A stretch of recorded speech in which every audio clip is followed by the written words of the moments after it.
The coronavirus outbreak and the benefits of the authorities' policy response will still be the focus of investors' attention in the week ahead.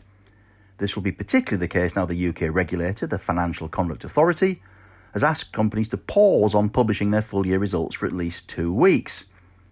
Firms that were due to release full-year figures, which may now put out a shorter update, include FTSE 100 firms Pennon and Smiths Group, as well as AA, Henry Boot, James Halstead and Next 15 Communications.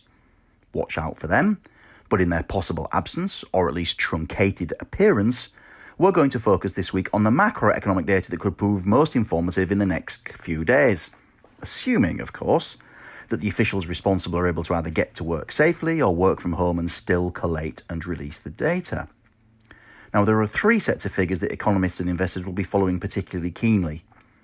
On Monday the 30th of March, consultants GfK will release their latest consumer confidence figure. On Wednesday the 1st, the 2nd and Friday the 3rd of April, we get the latest UK Purchasing Managers Indices, or PMIs. And on Friday the 3rd of April, we'll see the latest monthly non-farm payrolls figures in the US, along with the American unemployment rate. So, let's start with UK consumer confidence. The February reading from GfK showed a score of -7. Now, that might not sound like much, but it represented improvement from -9 in January and -13 a year ago. In fact, -7 was the best score since August 2018. Whatever the reason, Brexit fatigue, post-election bounce, you name it, the trend had begun to look quite encouraging, but events have since taken a hand. All we can do is wait to see how big the drop is for March, thanks to the COVID-19 outbreak. For your reference, the GfK consumer confidence reading bottomed at -39 in July 2008 during the last downturn. If consumer confidence is a concurrent indicator that tells us how things roughly are now, then the Purchasing Managers Indices, or PMIs, are seen as lead indicators.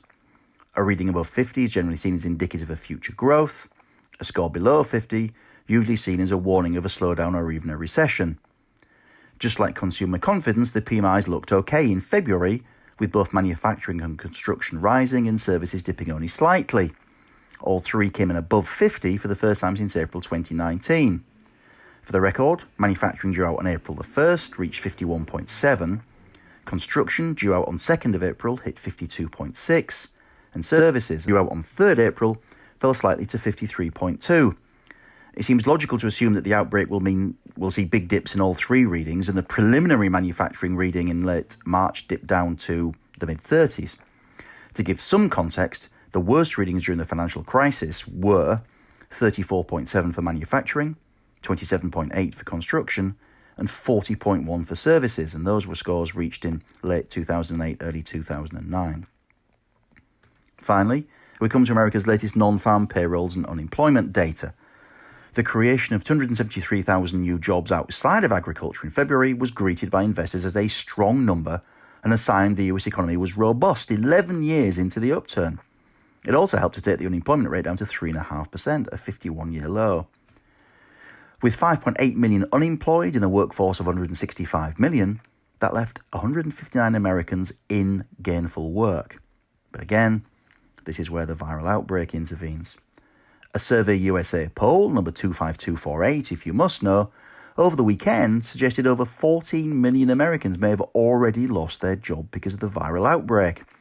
Industries like travel, leisure, particularly badly hit. That would take unemployment to over 12% if it's an accurate guide. Meanwhile, the same survey noted 40 million Americans had had their hours cut, a quarter of the workforce. That's obviously going to hit wages. Now, these aren't official Bureau of Labour Statistics figures, so let's see how the non-farm payrolls numbers look on Friday the 3rd of April. And in case you were wondering, US unemployment peaked at 10% in late 2009 after the last downturn, while the worst non-farm payrolls figure of the last down cycle was the loss of 741,000 jobs in the month of January 2009. Thank you for watching, and I look forward to seeing you next time.